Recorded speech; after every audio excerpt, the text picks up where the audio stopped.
Chers amis, bonjour, j'espère que vous vous portez bien. Je vous souhaite la bienvenue sur ma chaîne YouTube Messages additionnels.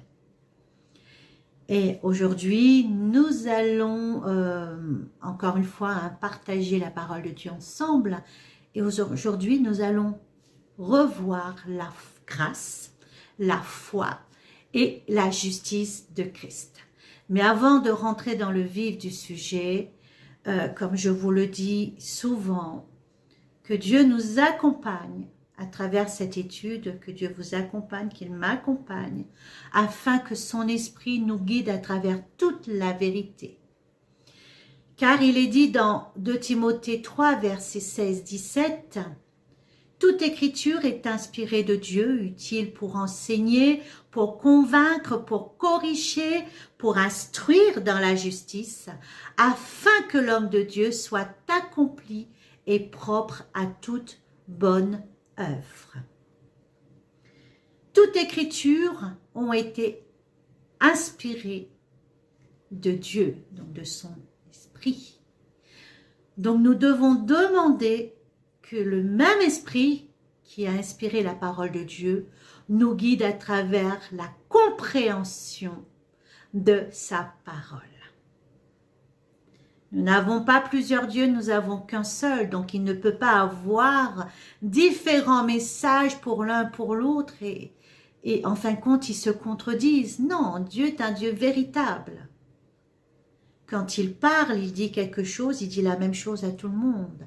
Maintenant, c'est à nous d'être disposés à entendre ce qu'il a à nous dire.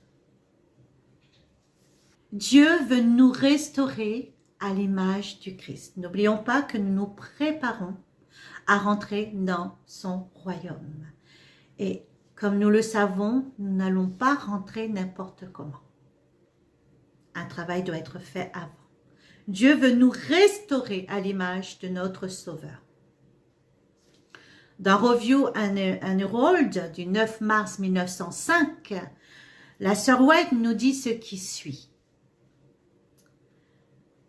Donc le titre, c'est le dessein de Dieu pour nous. Paragraphes 4 et 5. Efforçons-nous avec toute la puissance que Dieu nous a donnée d'être parmi les 144 000 et faisons tout ce que nous pouvons pour aider les autres à gagner le ciel.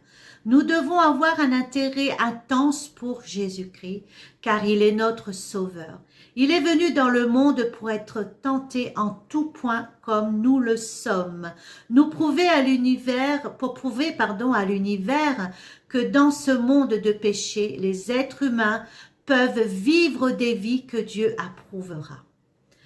Pensez à combien il en a coûté au Christ de quitter les cours célestes et de prendre sa position à la tête de l'humanité. Pourquoi a-t-il fait cela? Parce qu'il était le seul à pouvoir racheter la race déchue. Il n'y avait pas un être humain dans le monde qui était sans péché. Le Fils de Dieu descendit de son trône céleste, déposa sa robe royale et sa couronne royale et revêtit sa divinité d'humanité. Il est venu mourir pour nous, pour se coucher comme les êtres humains doivent le faire et pour être ressuscité pour notre justification. Il est venu pour se familiariser avec toutes les tentations dont l'homme est assailli. Il se leva du tombeau et proclama sur le sépulcre de Joseph, « Je suis la résurrection et la vie. » Un égal à Dieu est passé par la mort en notre faveur. Il a goûté la mort pour chaque homme, afin que par lui, chaque homme puisse participer à la vie éternelle. Restaurer à l'image de Christ. Mais qu'est-ce que c'est restaurer? Alors comme moi, vous allez faire un petit tour dans le dictionnaire, où nous trouvons que le mot restaurer veut dire réparer, rétablir dans une forme, dans un état antérieur, remettre à l'honneur. Une chose qui doit être restaurée, réparée, est une chose qui n'est pas dans son état originel. Un événement a fait qu'il y ait cassure dans une restauration, donc une restauration est nécessaire. Nous voyons que Dieu est le Créateur, il nous restaure, c'est notre Sauveur. L'homme, la créature, devenu pécheur, et par conséquent brisé, cassé, perdu. Alors, nous allons retourner un petit peu au début de la création et nous allons revoir l'origine des motivations de notre Dieu quand il fit l'homme. Dans Éducation, chapitre 1, la page 17, deuxième et troisième paragraphe, la sœur White nous dit ceci. Quand Adam sortit des mains de son Créateur, il lui ressemblait physiquement, mentalement et spirituellement. Dieu créa l'homme à son image. Genèse 1, verset 27. Le dessein de Dieu était que plus l'homme avancerait dans la vie, plus il lui ressemblerait. Mieux il reflèterait la gloire du Créateur. Toutes ses facultés pouvaient se développer. Leur dimension, leur vigueur étaient destinées à croître sans limite. Des champs d'études et de recherche immenses et merveilleux s'offraient à elle. Les mystères de l'univers visible, les merveilles de celui dont la science est parfaite. Job 37, verset 16, invitait l'homme à l'étude. Cet homme dont le grand privilège était la communion face à face, cœur à cœur avec son Créateur, s'il était resté fidèle à Dieu, tout cela lui aurait appartenu pour toujours.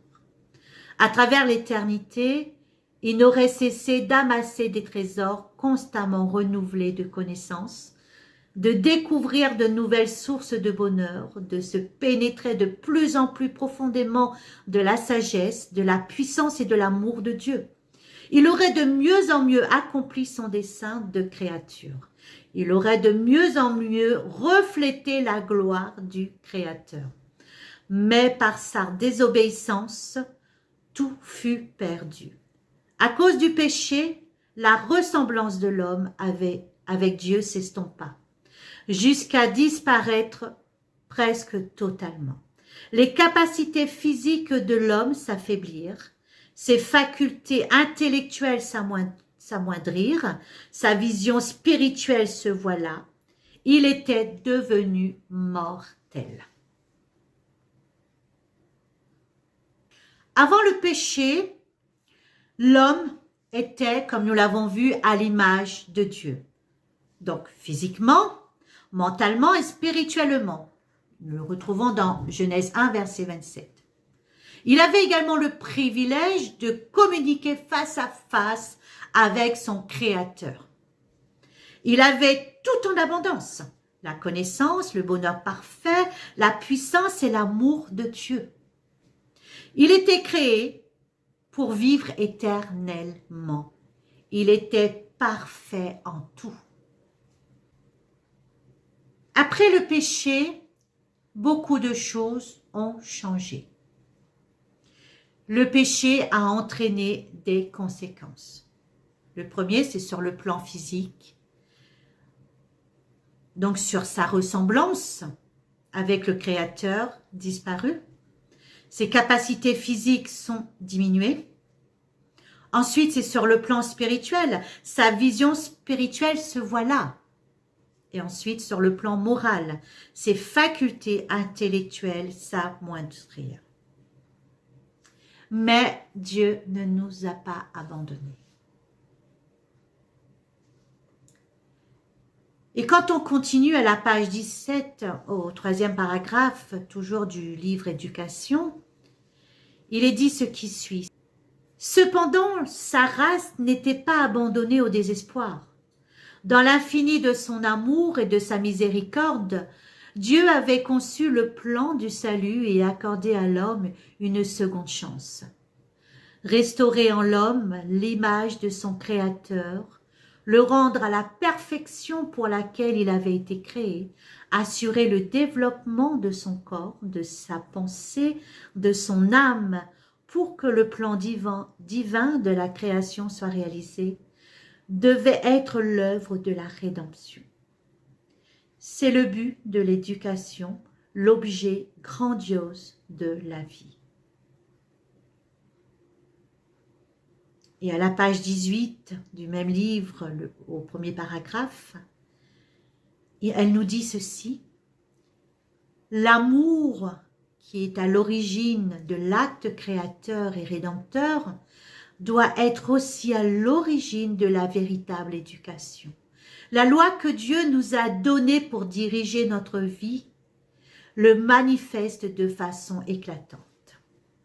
Alors l'amour de notre Créateur est si profond et parfait qu'il nous est impossible de comprendre toute sa profondeur et sa réalité. Cela nous dépasse car nos facultés intellectuelles, comme nous l'avons vu, sont amoindries.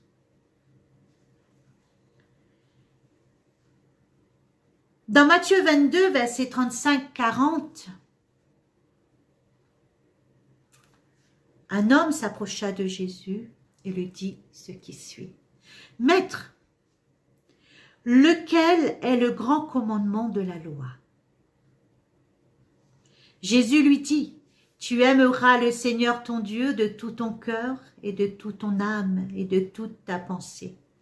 Celui-ci est le premier et le grand commandement. » Donc, comme nous avons vu que le premier commandement est le plus grand, c'est d'aimer Dieu de tout notre être, de tout ce qu'on est, de l'aimer.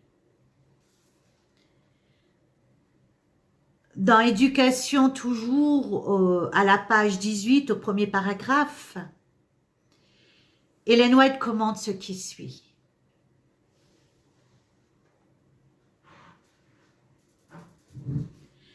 L'aimer, lui, l'infini, là on parle de Dieu bien sûr, l'omniscient de toute sa force, de toute sa pensée, de tout son cœur, implique que nous développions à l'extrême chacune de nos facultés. Cela implique qu'en notre être tout entier, le corps et la pensée, aussi bien que l'âme, l'image de Dieu doit être restaurée. S'il y a un premier commandement, il y a forcément un second.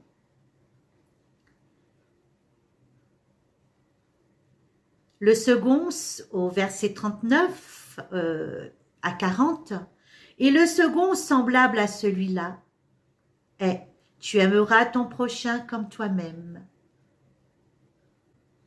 De ces deux commandements dépendent toute la loi et les prophètes. Et je ne vous apprends rien en vous disant que ces versets résument les 10 commandements d'Exode 20.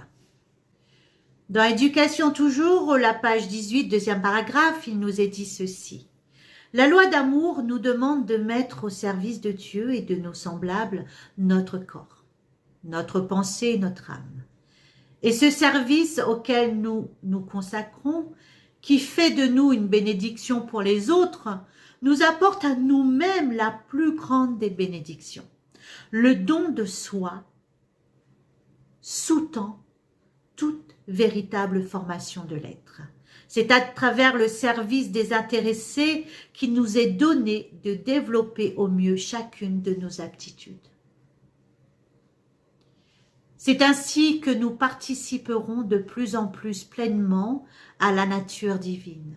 Nous sommes prêts pour le royaume des cieux, car nous le recevons dans nos cœurs, dans notre cœur. Alors l'amour, comme nous l'avons compris, est un principe de vie. Ce n'est pas une option. Je répète, l'amour est un principe de vie.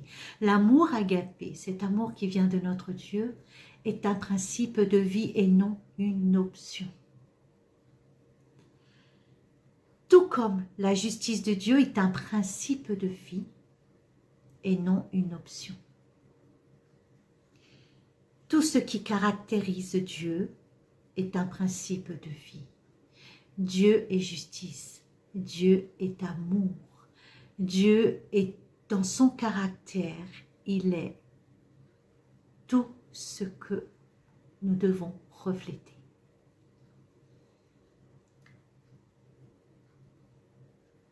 La restauration à l'image de notre Sauveur doit être notre première préoccupation. Notre première préoccupation, parce que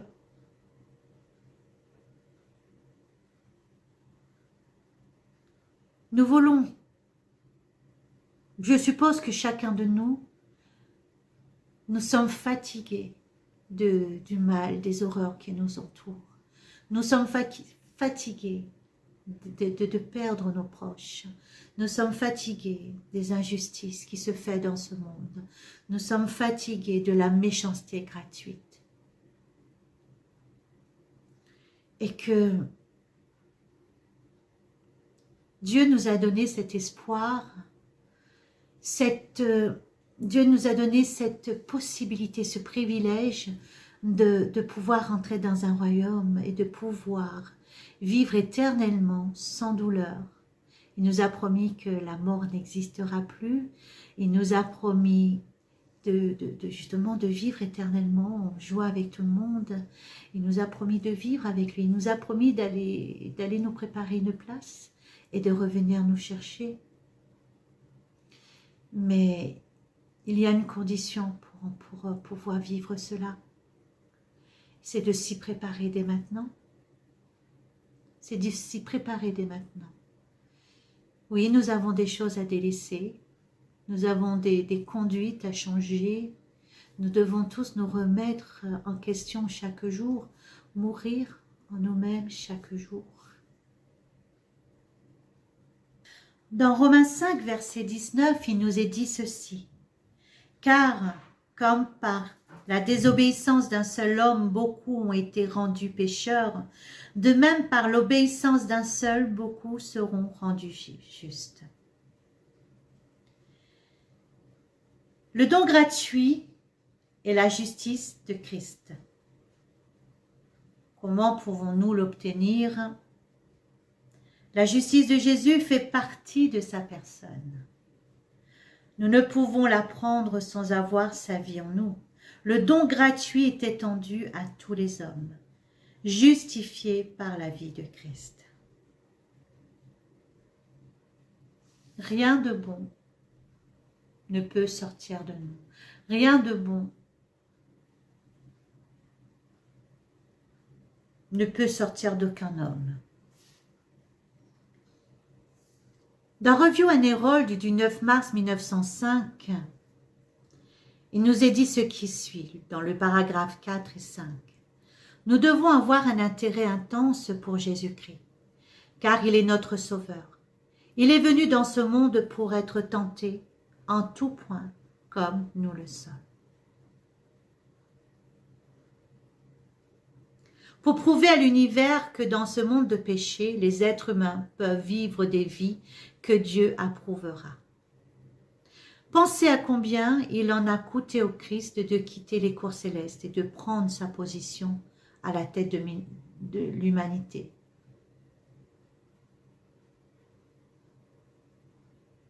Comme nous l'avons vu plus haut, nous avons vu que Jésus était le seul.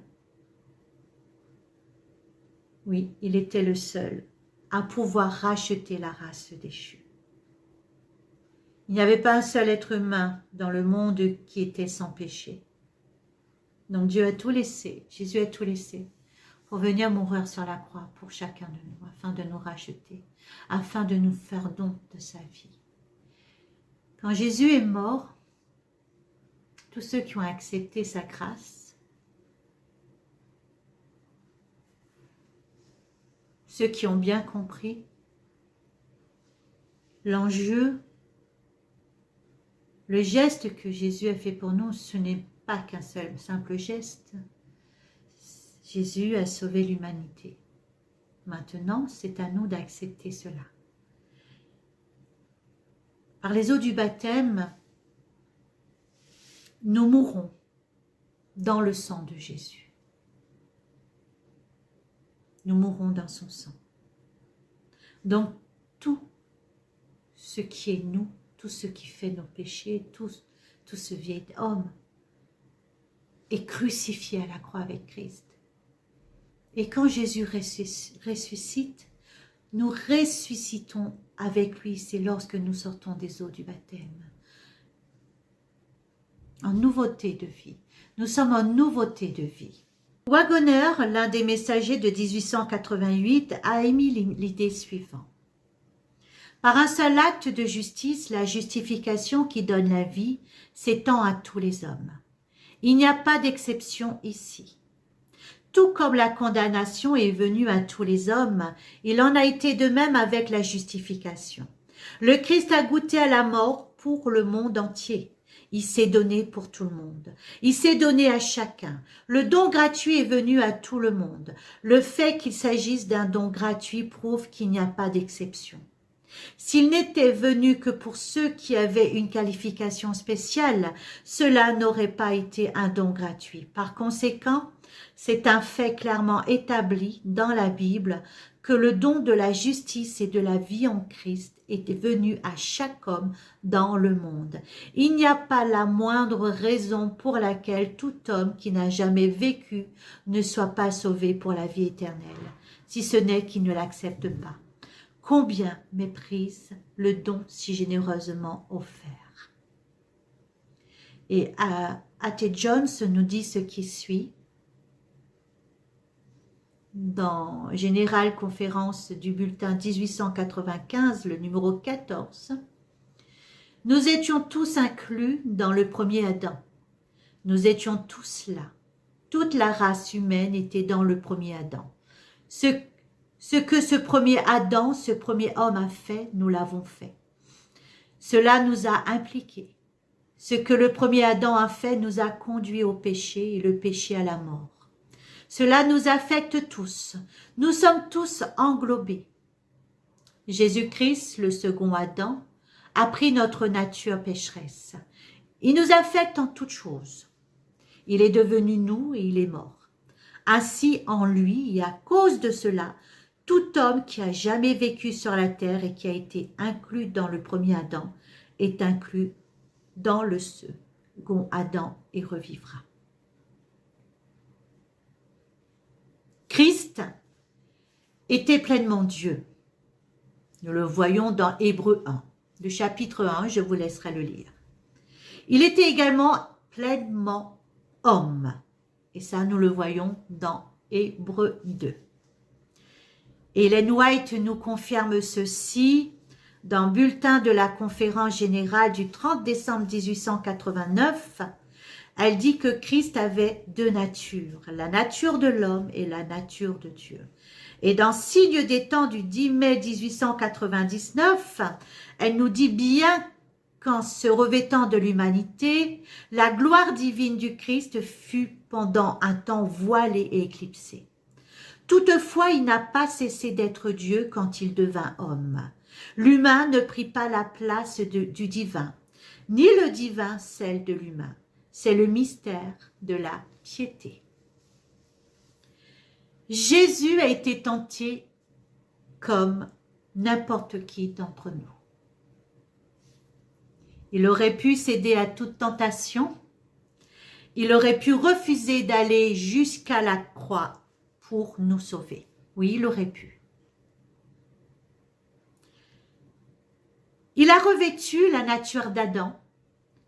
Après la chute, il a revêtu une chair de péché, il est né sous la loi.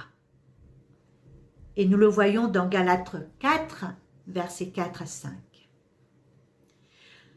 Mais lorsque les temps ont été accomplis, Dieu a envoyé son Fils, né d'une femme, né sous la loi, afin qu'il recherchât ceux qui étaient sous la loi, afin que nous reçussions l'adoption.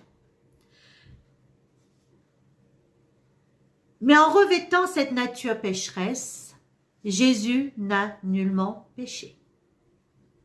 Par sa vie exemplaire, il nous a montré qu'il était possible de vivre sans pratiquer le péché. Il est venu pour nous sauver. Sa mort est pour tous sans exception, comme nous l'avons compris. La grâce a été donnée à tous, sans exception, le bon comme le mauvais. Il nous a tous justifiés par sa grâce, sans exception. Chrétiens et non chrétiens, son pardon, il l'a accordé à tous. La grâce, comme vous le savez, est un don immérité. Dans Romains 11, verset 6, « Or, si c'est par grâce, ce n'est plus par les œuvres, autrement la grâce n'est plus une grâce. Et si c'est par les œuvres, ce n'est plus une grâce, autrement l'œuvre n'est plus une œuvre. » Rien de ce qu'on nous fera mériter le salut. Aucun de nous ne mérite le salut. Nous ne sommes pas dignes, par notre nature pécheresse, d'être sauvés. Mais Jésus nous a fait don de sa vie. La grâce est une puissance. Une puissance qui nous motive à pratiquer la foi. En tout cas, elle devrait nous motiver à pratiquer la foi. Tout dépend comment nous la regardons. Tout dépend de notre état d'esprit. Tout dépend de nos motivations. Nous recevons ce cadeau immérité. La grâce, soit nous la refusons et elle n'aura aucun effet sur nous, soit nous l'acceptons et c'est une décision vitale et elle produira un vouloir en nous de marcher en conséquence de cet amour, de cette nouvelle naissance qui produit en nous cette espérance de l'attente de notre Sauveur, c'est la justification par la foi. Dans Hébreux 11, verset 1, « Or la foi est une ferme assurance des choses qu'on espère, une démonstration de celles qu'on ne voit pas. » Par la foi, nous sommes convaincus d'être le peuple de Dieu. Par la foi, nous adorons notre Dieu et nous nous soumettons à ses ordonnances. Le peuple hébreu a été libéré par la justification, par la grâce. Qu'ils étaient bons ou mauvais, la grâce leur a été accordée. Donc, ils sont sortis d'Égypte. Dieu les a libérés par grâce. Tous, sans exception. Ils ont traversé la mer par grâce. Et lorsqu'ils sont arrivés dans le désert, ils ont eu l'opportunité d'exercer la justification par la foi. Vous connaissez l'histoire? Tous ceux qui ont été libérés sont morts, il n'y a que 3. Et les nouveaux ont pu rentrer dans la Canaan terrestre. Et ceux qui sont rentrés dans la Canaan, ce sont ceux qui ont exercé la foi. Et le reste ont péri dans le désert. Alors l'histoire se répète, ne commettons pas la même erreur. L'apôtre Paul nous dit ceci. Craignons donc, tandis que la promesse d'entrer dans son repos subsiste encore. Qu'aucun de vous ne paraisse être venu trop tard, car cette bonne nouvelle nous a été annoncée aussi bien qu'à eux. Mais la parole qui leur fut annoncée ne leur servit de rien, parce qu'elle ne trouva pas de la foi chez ceux qui l'entendirent. Est-ce que nous avons cette foi? Est-ce que nous acceptons ce que nous entendons de la parole de Dieu avec foi? Est-ce que nous y croyons vraiment? Avons-nous confiance en Dieu? Dieu ne change pas. Il veut nous sauver tout comme il a voulu sauver son peuple d'avant. Il nous a fait grâce en Jésus-Christ, qui a pris sur lui nos péchés, qu'on soit bon ou mauvais. Ne restons pas au stade de la justification de la grâce, mais par la grâce, exerçons la justification par la foi. Dans Hébreux 10, versets 38 à 39, il nous est dit ce qui suit. « Et mon juste vivra par la foi. S'il se retire, mon âme ne prendra pas plaisir en lui. Nous ne sommes pas de ceux qui se retirent pour se perdre, mais de ceux qui ont la foi pour sauver leur âme. » Lorsque nous exerçons la foi, mes amis, nous empruntons le chemin de la sanctification. La justification par la foi est le moteur de la sanctification. Et la grâce est le moteur de la foi.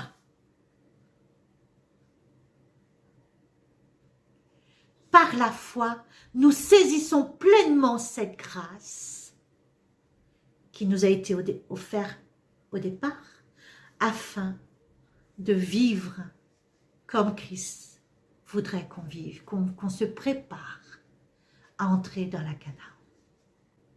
La justification par la foi, c'est la puissance de Dieu pour nous garder de péché.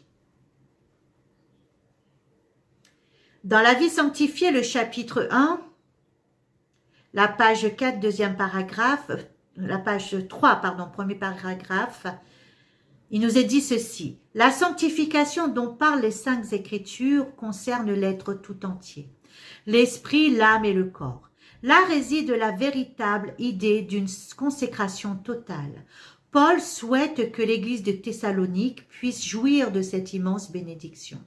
Que le Dieu de paix vous sanctifie lui-même tout entier et que tout votre être, l'esprit, l'âme et le corps soient conservés, irrépréhensibles, lors de l'avènement de notre Seigneur Jésus-Christ.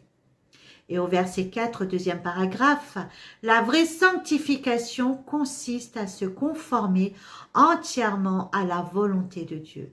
Toute pensée et tout sentiment de révolte sont apaisés et la voix de Jésus crée une nouvelle vie qui pénètre l'être tout entier. Ceux qui sont vraiment sanctifiés n'imposent pas aux autres leur point de vue personnel en ce qui concerne le bien et le mal. Je vais relire ce passage. Ceux qui sont vraiment sanctifiés n'imposent pas aux autres leur point de vue personnel en ce qui concerne le bien et le mal. Je parle bien d'un point de vue personnel. D'accord? On ne parle pas de quelque chose qui est écrit dans la Bible, mais de quelque chose qu'on pense, mais qu'on n'est pas sûr que c'est nous qui l'avons déduit ainsi. Et que nous voulons absolument imposer aux autres. Ils ne font preuve ni d'étroitesse d'esprit, ni de propre justice, mais exigeant pour leur personne. Ils sont sans cesse dans la crainte de ne pas remplir les conditions nécessaires pour mériter le royaume qui leur est fait. Alors, Sir White nous met en alerte sur notre compréhension erronée de la sanctification. Voyons ce qu'elle nous dit, toujours dans la vie sanctifiée, le chapitre 1, la page 4, quatrième paragraphe. La véritable sanctification ne consiste pas en émotions fortes. C'est ici que plusieurs tombent dans l'erreur. Ils prennent leurs sentiments pour critères. S'ils ressentent de la joie ou de l'exaltation, ils se disent sanctifiés. Les sentiments heureux ou l'absence de joie ne sont pas une évidence que la personne est ou n'est pas sanctifiée. Je répète, les sentiments heureux ou l'absence de joie ne sont pas une évidence que la personne est ou n'est pas sanctifiée. La sanctification instantanée n'existe pas. La véritable sanctification est une œuvre quotidienne qui doit se poursuivre aussi longtemps que Dieu aura la vie. Ceux qui luttent avec les tentations quotidiennes, triomphant de leurs propres tendances pécheresses et cherchent à acquérir la sainteté du cœur et de la vie, ils ne présentent aucune prétention vaniteuse de sainteté. Ils ont faim et soif de justice. Le péché leur apparaît d'un caractère excessivement grave. La parfaite sanctification n'est autre chose qu'une mort quotidienne à soi-même et une obéissance quotidienne à la volonté de Dieu. Quand Christ est mort, nous sommes morts avec lui en acceptant sa mort, en l'acceptant comme sauveur. Nous sommes morts avec lui. Et quand il ressuscite, nous ressuscitons avec lui, mais en nouveauté de vie. Mais c'est un chemin. Nos motivations, nous sommes déterminés à suivre notre Sauveur. Et c'est vrai que c'est un cheminement de tous les jours. C'est mourir à soi chaque jour. Nous ne pouvons pas enlever nos défauts du jour au lendemain. Mais c'est une mort quotidienne. Nous délaissons tout quotidiennement aux pieds de Jésus. Nous mettons tout à la croix. Jésus l'est crucifié avec lui sur la croix. Et nous renaissons chaque jour avec le Christ. En tout cas, c'est ce que nous devons faire. Renaître chaque jour avec le Christ. Car la vie éternelle, c'est Christ en nous. C'est ça la vie. C'est avoir Christ en nous. Et quand nous avons Christ en nous, nous vivons selon lui, vu que nous devons nous effacer de jour en jour, afin que, comme Paul dit, ce n'est plus moi qui vis, mais c'est Christ qui vit en moi. Dans Conseil pour l'Église, le chapitre 6, toujours dans la vie sanctifiée, la page 37, 5e paragraphe, il nous est dit ceci: la sanctification est progressive. Les étapes à franchir sont indiquées par l'apôtre Pierre. Faites tous vos efforts pour joindre à votre foi la vertu, à la vertu la science, à la science la tempérance, à la tempérance la patience, à la patience la piété, à la piété l'amour fraternel, à l'amour fraternel la charité. Car si ces choses sont en vous, et y sont avec abondance, elles ne vous laisseront point oisifs, ni stériles pour la connaissance de notre Seigneur Jésus-Christ. 2 Pierre 1, verset 5-8. C'est pourquoi, frères, appliquez-vous d'autant plus à affermir votre vocation et votre élection, car, en faisant cela, vous ne broncherez jamais. C'est ainsi, en effet, que l'entrée dans le royaume éternel de notre Seigneur et Sauveur Jésus-Christ vous sera pleinement accordée. En exerçant notre foi, nous obtenons la justice de Christ. Et la justice de Christ, c'est son caractère, bien sûr. Nous devenons participants à la nature divine. Et nous mûrissons pour les greniers célestes. Donc nous n'avons plus l'esprit du monde en nous, mais l'esprit de Dieu.